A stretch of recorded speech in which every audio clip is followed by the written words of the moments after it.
Grabe, ang sarap. Sarap pala nito. Ay, ay, ay, ay. Hindi na naman nakasaing.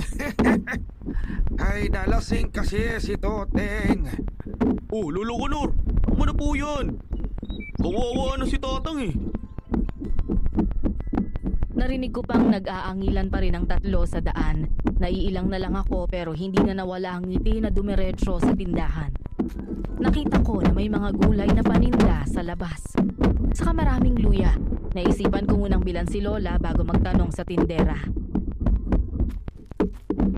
Magandang hapon po. Papili po ng luya. Ito, isang tupok po. 20 yan, iho. O ito, dagdagan ko pa.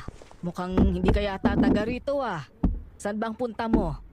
Sa bahay po ng Lola Epang ko. Kilala niyo po ba siya? Sabi kasi ng mama ko, magtanong lang daw po ako sa mga sa tapat ng plaza. Ay, kay ng epang ka pala. Teka, malamang anak ka ni Ate Georgia at Kuya Nestor, ano? Ang pagkakaalam ko, iisa lang ang apo niyang lalaki. Oo po, panganay po nila ako. George po yung pangalan ko. Ako naman si Remya. Pwede mo akong tawaging ate. Hapon na mahihirapan ka nang maglakad papunta sa kubo ng lola mo. Alam mo ba yung daan? Yun na nga po eh. Hindi ko po kabisado yung daan. Kaya sabi kasi ni mama, magtanong-tanong na lang daw po ako. Nako, kahit turuan pa kita ng direksyon, mahihirapan ka pa rin. May paakyat kasi yun sa burol. Kung gusto mo, magpalipas ka na lang ng gabi dito sa amin. Tapos bukas, pasasamahan kita sa asawa ko. Di kaya dun sa hipag ko. Sigurado po kayo? Hindi po ba nakakahiya? Ay, hiya ka pa dyan. Hindi ba nakakatakot ka mo? Kung sa ibang lugar ka, mahirap magtiwala sa hindi mo kakilala. Pero dito naman sa barangay, halos kilala ang lahat ng mga tao. Kaya dumito ka na ngayong gabi. Ligtas ka naman sa amin. Sige po. Salamat po sa pag-aalok ng matutuluyan. Nasa taniman pa kasi ng luya yung asawa ko. Anihan ngayon eh. Halika, dito tayo sa bahay. Bakante yung silid ni Paula at hindi madalas ginagamit. Kung gusto mo, doon ka muna. Paula po? Babae? Hindi po ba nakakahiya? Nako, ang anak ni Georgia, napakamahiyain. Hindi mo nga nakuha ang pangalan ni Nestor, nasunod mo naman ang ugali. Huwag mo nang isipin si Paula.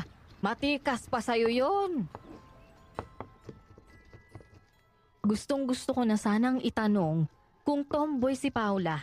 Pero buti na lang napigil ko. Naalala ko kasi na wala ako sa syudad at hindi ko rin ganon kakakilala si Ate Remya para makipagbiruan ako. Pinaiwan niya sa sala ang dala kong kahon at lata ng biskwit. O ayan, tsak komportable ka dyan sa silid ni Paula. Walang kaarte-arte yan kahit babae. Lalong hindi naman marumi. At saka, araw-araw din naman niyang nililinis to. Nawili na kasi ang batang yun sa taniman ng luya. Nagpatayo talaga ng kubo at doon na palagi natutulog. Baka binabantayan po talaga ang mga tanim nyo at baka manakaw. Sayang din po eh. Sinabi mo pa. Ay teka, adobong bayawak yung ulam namin nga. Uli kasi nang malaki yung asawa ko kahapon eh. Kumakain ka ba nun? Alam mo na, hindi na kasi ako magluluto ng ulam. Ay, hindi pa po ako nakakatikim noon pero narinig ko na po yun kay Papa. Susubukan ko po. Pero may tinda naman po kayong sardinas, hindi ba? Kahit yun na lang po yung bibilin ko at saka kanin. Ililibre na kita ng hapunan. Dito sa probinsya, kahit paano, hindi mahal ang bigas. Kung ganun, pag-uwi ko po sa syudad, ikikwento ko po kayo kay Mama. Oo, sabihin mo na pumunta siya dito sa piyesta sa susunod na buwan. Wow!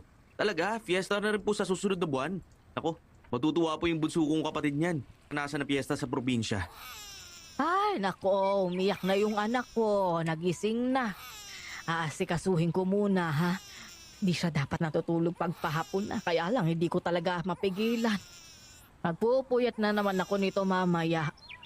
Sige, tawagin mo lang ako pag may kailangan ka, ha? Huwag kang mahihiya, ay nako. Sige po, Ate Remya. Salamat po ulit. Iniwan niya ako sa silid. Pinatong ko lang ang bag ko sa higaan. Sumilip ako sa